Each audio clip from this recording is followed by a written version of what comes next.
Direito em Mim, com Edilane Deon. Sejam bem-vindos novamente ao nosso podcast Direito em Mim. Eu sou Edilane Deon e hoje estamos aqui com o Dr. Ismar Mourão, especialista em Direito Penal e Processo Penal, e hoje ele veio trazer aqui as novidades do Instituto ANPP, né, doutor? Correto? Isso mesmo, doutora. O ANPP, né, o Acordo de Não Persecução Penal, criado com o pacote anticrimes, é um instrumento ali que ele veio para viabilizar e afogar o sistema carcerário do Brasil como um todo, né?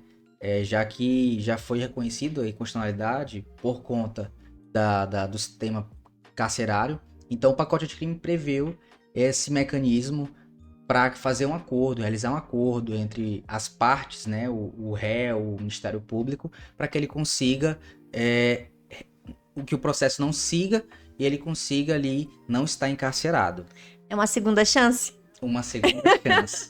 Doutor, a gente estava falando há pouco da importância desse instituto, eu fiquei deslumbrada, não conhecia a fundo.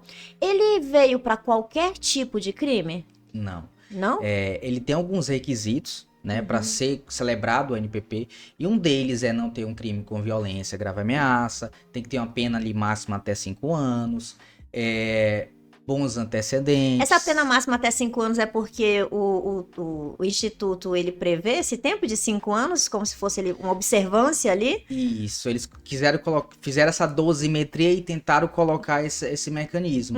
Só que essa pena máxima, inclusive, já está sendo discutido no Congresso, porque para que seja aumentado. E aí consiga abranger maiores crimes e assim conseguir... Eu posso considerar que é porque a gente está vendo um aspecto positivo dele? Isso mesmo. A discussão se gira em torno porque com esses crimes até 5 anos são até que não são crimes tão graves, né? Mas e com a celebração desse acordo, com os resultados positivos, se está tendo resultado positivo, então tudo indica que com o aumento desse acordo terá outros resultados positivos também. A gente sempre está no mundo crítico e a sociedade critica muitas vezes, eu digo, por falta de conhecimento. Então, eu acho interessante a gente divulgar, esclarecer o que é esse instituto, porque num primeiro momento dá a impressão de que, na verdade, o Estado está deixando de punir. É aquela coisa, para não resolver problemas como superlotação de presídio, coisas que o Estado tem que resolver, o que é que ele faz? Ele começa a deixar de punir, né? Então, assim, socialmente você começa a dizer assim, nossa, estão pegando o caminho errado, os criminosos, a polícia prende, a justiça solta, não acontece nada, mas na verdade não é bem assim, né? Não é? O doutor poderia explicar exatamente o que é esse instituto, para que a sociedade, as pessoas que nos assistem consigam ter essa visão? Isso mesmo, esse acordo, ele, pelo contrário, ele traz até uma responsabilidade à pessoa que está realizando aquele acordo. Porque, primeiro, ele preenche alguns requisitos. Para cumprir esse acordo que fica vigente por 5 anos, ele preenche alguns requisitos. E um deles é, por exemplo, não se mudar de comarca, não pode cometer... Doutor, o que é comarca? Porque assim, a gente tá falando, a gente joga, né, na internet e é claro que todas as pessoas, estudantes de direito, então, se é pra mim que não sabe o que é comarca, a gente vai ter que conversar.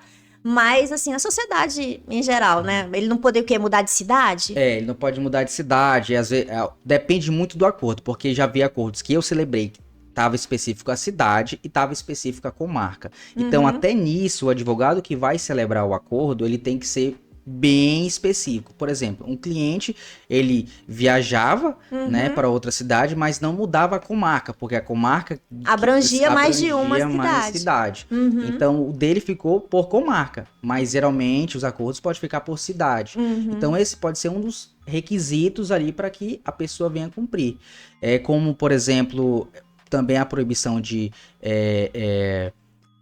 horários, tá? Também pode ser estabelecido também valor pecuniário. Tem critério? Olha, porque, vamos dizer assim, quem oferece é um acordo, né? Então, assim, isso é um acordo, isso é Isso está mais próximo do que a gente vê no filme. Cara, você vê no filme, Isso. um filme lá, né, onde senta o promotor, senta o advogado e vão discutir critérios de punição para aquela pessoa. Isso. A gente está falando disso? Mas ele foi inspirado no modelo dos Estados Unidos, né? O modelo inglês. Realmente o pacote, na época, o Sérgio Moro, que ele se inspirou nesse modelo de jurisdição. E é basicamente isso mesmo. Porque, por exemplo, eu já fiz NPPs com clientes em que não teve nenhuma obrigação na ser pecuniária. Então ela pagou um valor e acabou todas as obrigações que ela tinha. E após pagar esse valor, ela cumpriu o que tinha que cumprir. E agora é só pegar esses 5 anos que ela tem que andar na linha, né? Não cometer, não delinquir. E que ficaria tudo ok. Então ela não teve outros tipos de restrições. Pagou? Isso seria o quê? Um crime que ela causou um dano e esse valor é revertido para quê? Esses valores, eles ficam para a justiça, que eles revertem em programas, em ações sociais, para esse quesito, né? Entendi. Na verdade, esse valor fica com o Ministério Público e ele reverte para esses fundos. E nesse, por exemplo, esse caso foi um caso de atestado falso, né? Algo irrelevante, a pessoa nunca imaginou que iria poder responder criminalmente e acabou respondendo. Aí já pensou nesse caso, a pessoa pegar uma condenação por atestado falso, falsificou um atestado. Mas não, a gente conseguiu junto com a promotoria, propôs esse acordo, o promotor aceitou que fosse pecuniário e conseguiu cumprir sua obrigação. Entendi. E deixa eu perguntar aqui assim uma outra coisa, né? Que me surgiu.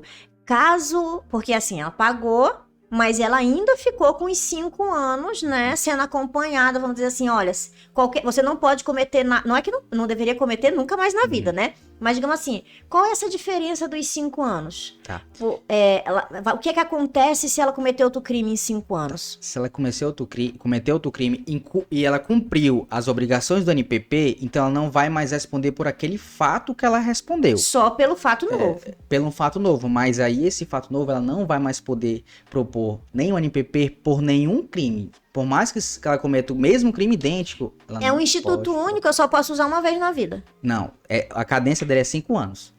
Depois de 5 anos é como se eu tivesse a opção de usar ele de Réu novo. primário, digamos assim, pode usar NPP novamente. Sério? Porque aquilo realmente some. Some. Para todos os efeitos, aquilo Todos dali os efeitos somem. Não fica com antecedentes criminais. É como se não existisse nada. Pessoal, vocês podem ter um réu primário, né? Todo mundo aí não quer usar meu réu primário, não é nesse ano que eu perco. Olha aí, a cada 5 anos você pode ter novamente um réu primário. É só torcer pro Ministério Público aceitar, né, o acordo. Tem isso ainda. Que a gente, é uma conversa entre a gente e o promotor. O promotor O que aceitou. é levado? A gente brinca um pouco assim, mas o que é levado em consideração nessa conversa entre o advogado e o promotor? O que pesa ali para convencer? Não pode ser só um quero, ajudo, não quero, não ajudo. A primeira coisa que o promotor leva em conta é a natureza do crime. Então, os promotores, principalmente daqui que a gente atua, eles são bem resquícios, por exemplo, quando se envolve a questão de drogas. Geralmente não querem aceitar, ou quando aceitam, colocam condições que não tem como cumprir. Principalmente O que seria uma condição que não tem o valor como cumprir? pecuniário muito alto. Claro, por não, exemplo. olhando por esse lado. Então, sim. eles já, às vezes, colocam com uma medida para não ter acesso. Até porque quando vamos ser bem sincero, né? A gente sabe que o tráfico envolve muito dinheiro, mas a gente sabe que quem é pego é quem não tem o dinheiro, né? Infelizmente, é lá na ponta que eles são pegos, deveria ser pego todos, né? Mas, infelizmente, a gente só tá com a capacidade ali de pegar, uma grande maioria, aqueles que não têm dinheiro, e aí quando você coloca uma punição alta, muitas, né, pessoas ali enveredam pelo tráfico justamente, né, por questões financeiras, então acaba sendo muito isso. E é comum essa imposição de medidas pecuniárias? E se isso acontecer, tem alguma forma de recorrer? Sim, ou não? A gente consegue recorrer, tá? Da decisão, tanto pelo juiz, porque assim, ó, o Ministério Público, eu posso fazer o acordo com o Ministério Público, tá tudo ok, e o juiz não homologar. Ele fala assim, não, eu não acho que seja adequado, que seja viável, e não homologou o nosso acordo. Fundamentado também, e cabe recurso. Cabe recurso. Qual recurso a que gente cabe consegue nessa agravar medida? esse recurso, ok. tanto com a decisão, na aceitação do Ministério Público, como também a homologação ou não homologação do juiz, tá? A gente consegue viabilizar esse recurso novamente. Mas geralmente, quando a gente ainda não tive, todas as vezes que a gente consegue fechar junto ao promotor, o juiz automaticamente ele consegue aceitar e homologar esse Porque acordo. já é muito bem conversado, muito difícil chegar até aí, né? Muito trabalhado. E, bom, e dúvidas surgem, né? A gente tá falando aqui sempre do promotor, do juiz, e a gente tá falando de algo que evita uma condenação. Até que, qual é a fase processual, se é que tem, né? Aonde esse instituto ele deve ser proposto? Ele é antes da apresentação da denúncia, ele é depois, ou se eu recusar agora, ou se a gente não chegar num consenso agora, tem outra oportunidade processual para isso acontecer? Tem sim. Por ser algo novo ainda, e ainda não há algo taxativo quanto ao momento processual obrigatório para uma NPP, ele pode ser usado em qualquer fase. Inclusive, eu já vi jurisprudencialmente usado após sentença. Viu a sentença, verificou que tinha alguns erros, algumas nulidades, o processo voltou e foi feito o NPP.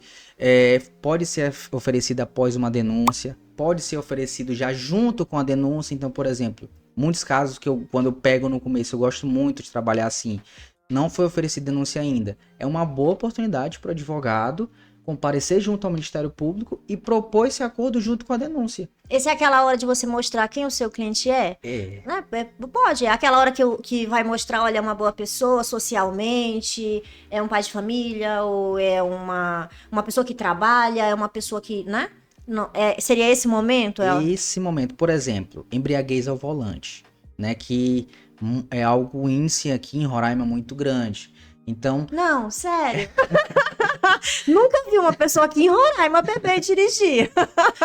E aí, por exemplo, nesse momento, com embriaguez ao volante, uma possível condenação, tem todas o documento comprobatório que possa condená-lo.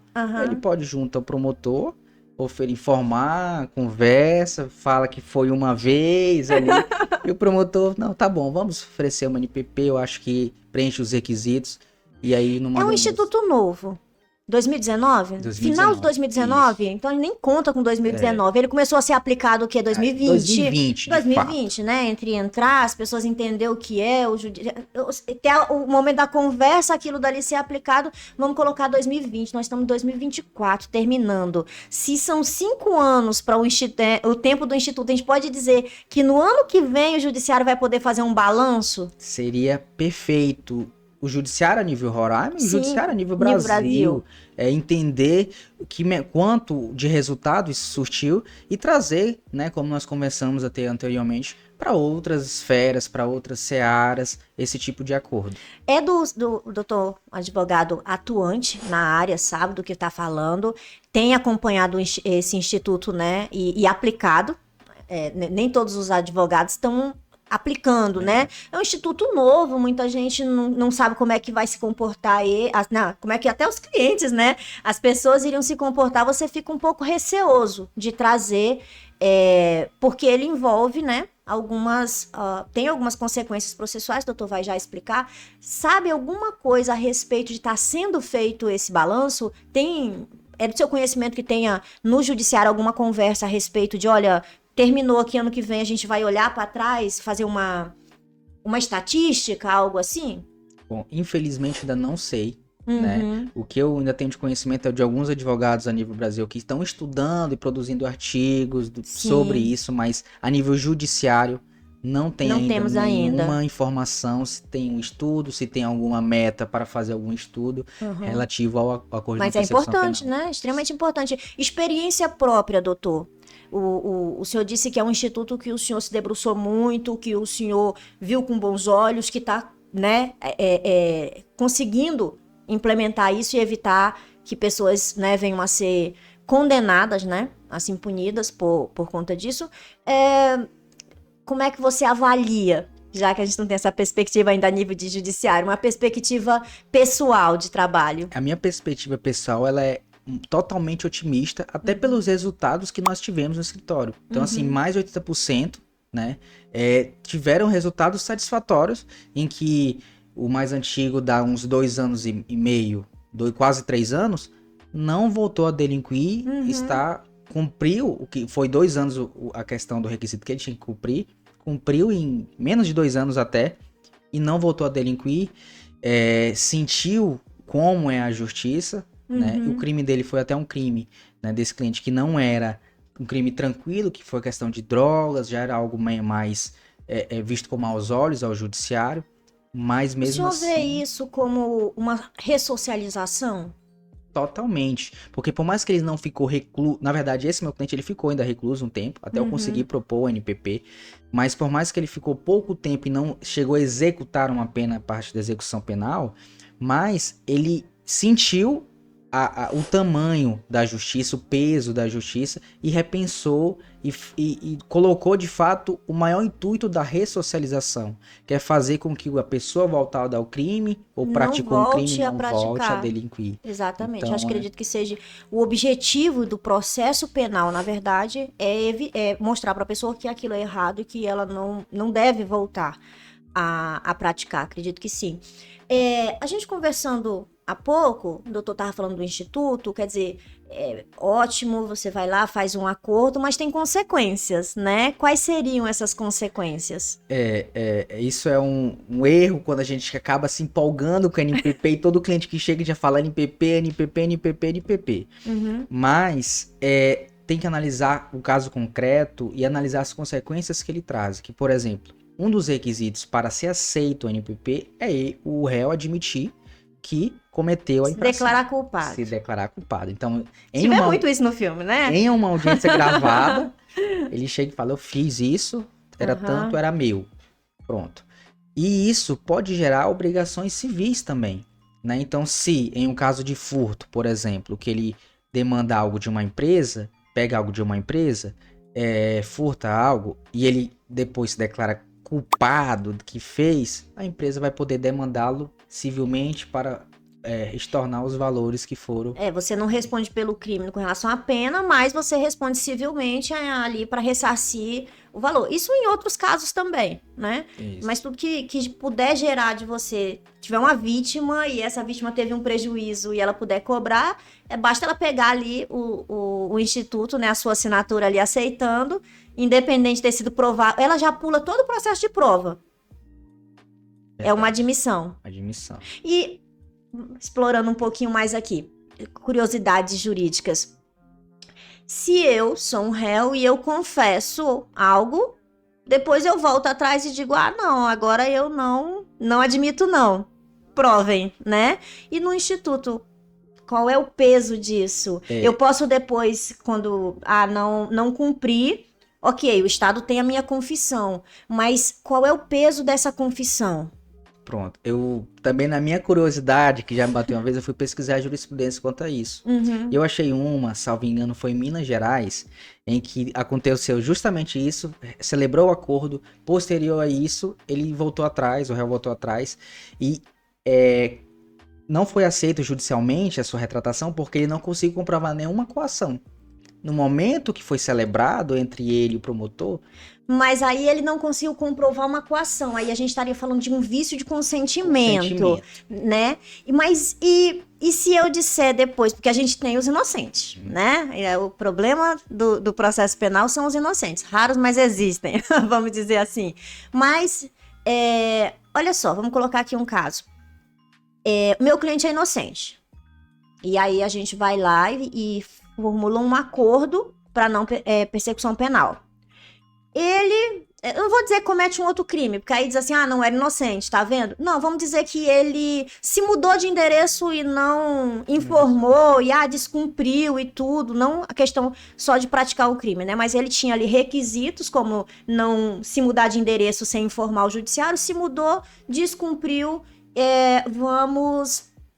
Vamos ver. Aí o judiciário vem e diz, não, você confessou. Ele diz, não, mas eu sou inocente, eu fiz para não ter a punição, tudo bem. Mas de fato a pessoa é inocente. E ele tem ainda a oportunidade, vamos dizer assim, de provar que ele é inocente? Estado não vai mais querer provar que ele é culpado, mas ele teria essa opção de provar que é inocente? Pois é. Nesse caso aí, como faz coisa julgada, a homologação do acordo, ele teria que desconstituir com uma ação rescisória. E aí passaria a ele ter que provar que é Que é inocente. inocente. E não mais o Estado provar que ele é culpado. Isso mesmo. Se torna um fator bem difícil. Por isso que o advogado, ao auxiliar o cliente ao NPP, tem que analisar o caso até a longo prazo, quais efeitos irão... Os poder efeitos ocasionar. psicológicos também, né? Porque para uma pessoa que ela não cometeu um crime, e ela assinar um acordo, por mais que seja mais simples, mas ela vai assinar um acordo se declarando culpado. Quer dizer, a sociedade pode chegar e dizer: você fez, você é culpado, você tem um histórico. Isso pesa, não pesa? Pesa. Por inocente, só ele... Se for... Quando acontece esse caso desse ser inocente, só ele ir pra uma audiência, ser gravado e junto ao Ministério Público falar eu fiz, isso pra ele já é uma pena. Já é uma pena muito grande. Já é uma sanção. Porque ele não fez, ele tá falando algo que não fez. Então, eu sempre, com meus clientes, eu sempre vou nesse viés. Se você não fez, nós vamos brigar até a última instância. Nós não aceitamos nada menos que a absolvição. Nada menos que absolvição, né?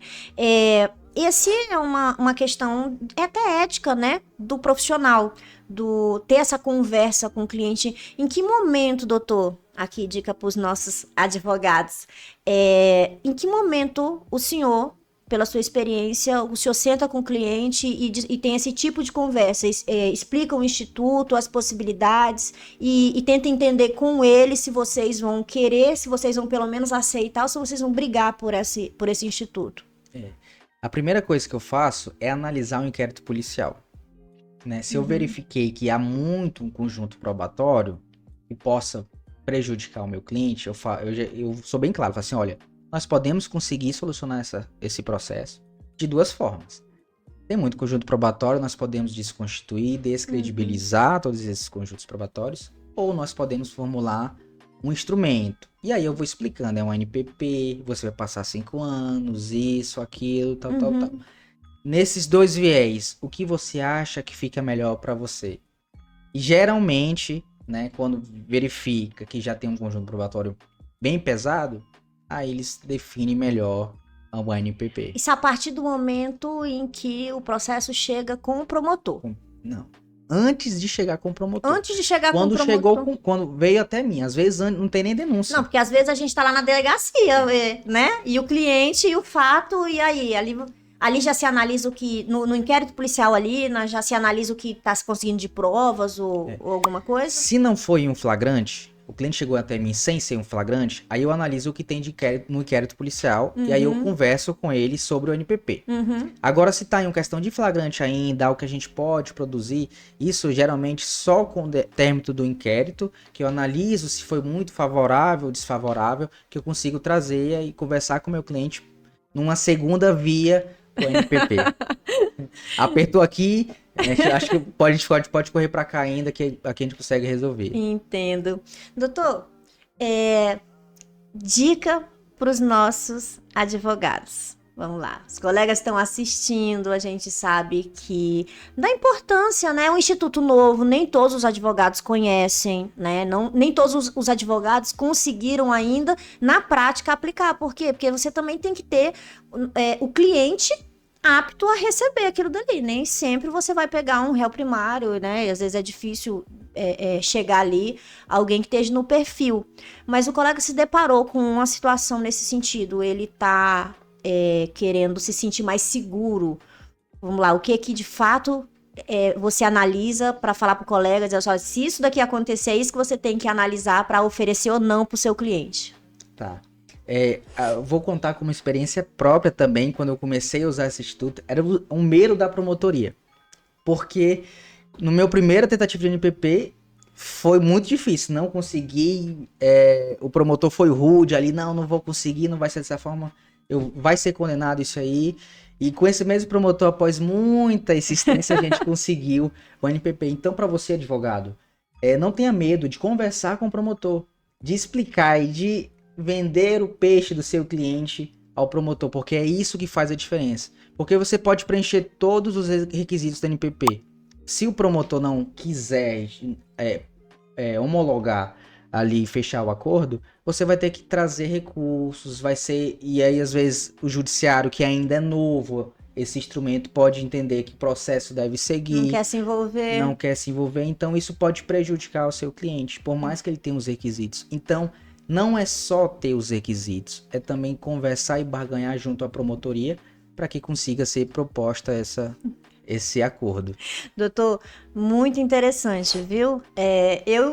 Inclusive, eu vou deixar aqui um convite, que é para a gente retomar, de alguma forma, esse tema depois dos 5 anos do Instituto, que é quando a gente vai analisar ali, o senhor vai trazer para a gente, para a sociedade, eu digo, né? Para a sociedade saber até que ponto que isso foi benéfico, se é algo que a gente pode trazer com outras discussões, que isso pode, né? Um Instituto favorável pode abrir outras discussões, outros caminhos.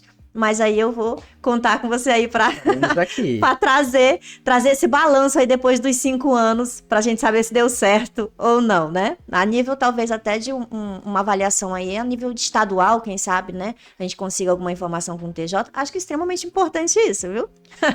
Eu fico feliz, né? E desde já agradeço a oportunidade de estar falando aqui com a doutora sobre esse mecanismo, instrumento grande, e valiosíssimo para nós do direito criminal e para o réu que está ali também. E também eu olho com olhar otimista para que daqui a uns anos nós tenhamos muitos artigos, pesquisas que tragam bons resultados. Sim. Porque eu penso que se a minha realidade aqui está sendo boa, acredito que para fora também, a grande parte também estão se debruçando e com um resultado favorável com a NPP. Perfeito, doutor. Muito obrigado pelas explicações, obrigado pela presença. Já fica o convite para participar de uma outra vez. E ficamos por aqui com mais um episódio, né, na esfera criminal aqui, trazendo conhecimento de uma inovação para a sociedade. E já fica o convite, assistam o nosso canal, sigam nossas redes sociais e, caso tenham algum interesse por um tema específico, não fique com vergonha. Manda um direct pra gente. Você assistiu ao podcast Direito em Mim, com Edilaine Deon.